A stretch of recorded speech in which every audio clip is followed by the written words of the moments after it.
కవిత press meet బహుశా తెలంగాణ ప్రజలు చూస్తుంటారు. దీనివల్ల అందరికీ బహుశా స్పష్టంగా అర్థమై ఉంటుంది. ఏదైతే కాళేశ్వరం పేరు మీద తెలంగాణ యొక్క ఆత్మగౌరవాన్ని, అలాగే తెలంగాణ ప్రజల సొమ్మును ఏ విధంగా ఈ యొక్క BRS party alias Kalvakuntla family ఎలా దోసుకున్నారు అనేది స్పష్టంగా అర్థమై ఉంటుంది. సోదరి కవిత చెప్పకుండానే చెప్పింది అన్ని విషయాలు.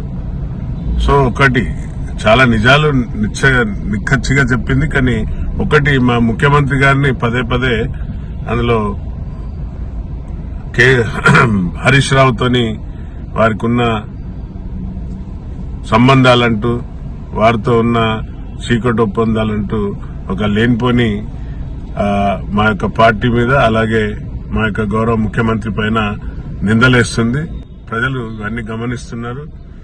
మా ముఖ్యమంత్రి గారు ఏది ఉన్నా కూడా నికార్సుగా నిట్ట నిలువుగా నిలబడి చెప్పే వ్యక్తి. రేవంత్ రెడ్డి గారిని పదే పదే లేనిపోని అపనిందలు ఇస్తున్నది సోదరి. అయినా కూడా వాటన్నిటిని కూడా సమయం అనేది చాలా ముఖ్యం. సమయం ఎప్పుడు కూడా నిజాలు తేలుస్తుందని నేను నిన్న కూడా చెప్పాను. ఈ యొక్క కాళేశ్వరంలో లక్షల కోట్ల కుంభకోణమైందనేది స్పష్టంగా అర్థమైంది. ఇంకా ఈ పింకీ గొర్రెలు ఇంకా ప్రజలను మోసం చేయాలని, ఇంకా మోసానికి మా తెలంగాణ ప్రజలు మోసపోతారని అనుకుంటున్నారు. మొన్ననే మీ అందరికీ కర్ర కాల్చి వాత పెట్టింది వాస్తవం. ఇంకా అందులో ఉన్న ప్రతి ఒక్కరు కూడా రాజా కైసా రాజా వైసా ప్రజ, రాజు ఎట్లుంటాడో ప్రజలు కూడా అట్లనే ఉంటారు.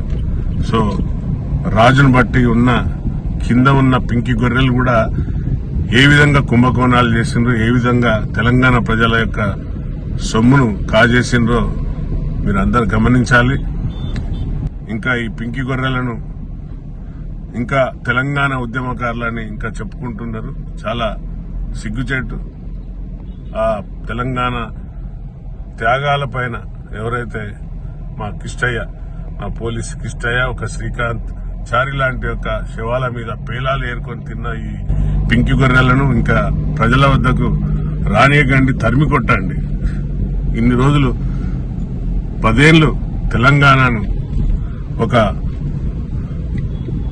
రక్తం పీల్చుకున్న రక్త పింజర్లాగా ధనాన్ని, మానాన్ని అంతా దోసుకున్న ఈ తెలంగాణ ప్రజలను యావత్తు అప్పుల కుప్ప చేసిన ఈ యొక్క పింకి గొర్రెలను దయచేసి ప్రజలు ఎవరు కూడా విశ్వసించద్దు, నమ్మద్దని నేను ఈ మీడియా ద్వారా మీ అందరికీ తెలియపరుస్తున్నా. తప్పనిసరిగా సిబిఐ ఏ విధంగా దీన్ని తీసుకుంటుందో చూడాలి, వేచి చూడాలి. వీరు హైకోర్టుకు పోయి స్టే తీసుకొచ్చారు. ఇందులో సూత్రధారి, పాత్రధారి, మామకు తెలియకుండా అల్లుడికి తెలియకుండా జరిగిందా అనేది అందరికీ అర్థమైపోయింది. అలాగే మన తెలంగాణ